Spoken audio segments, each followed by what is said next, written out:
بسم اللہ الرحمن الرحیم۔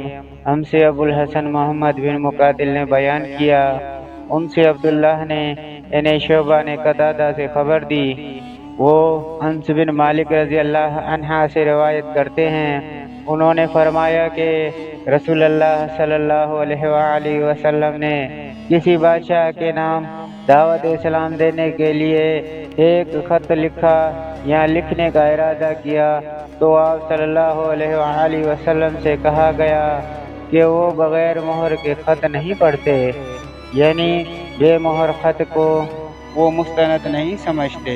تب آپ صلی اللہ علیہ وآلہ وسلم نے چاندی کی انگوٹھی بنوائی جس میں محمد رسول اللہ کندھا تھا، گویا میں آج بھی آپ صلی اللہ علیہ وآلہ وسلم کے ہاتھ میں اس کی سفیدی دیکھ رہا ہوں۔ شعبہ راوی حدیث کہتے ہیں کہ میں نے قتادہ سے پوچھا کہ یہ کس نے کہا کہ اس پر محمد رسول اللہ کندھا تھا؟ انہوں نے جواب دیا، انس رضی اللہ عنہ نے۔ صحیح بخاری حدیث نمبر 65۔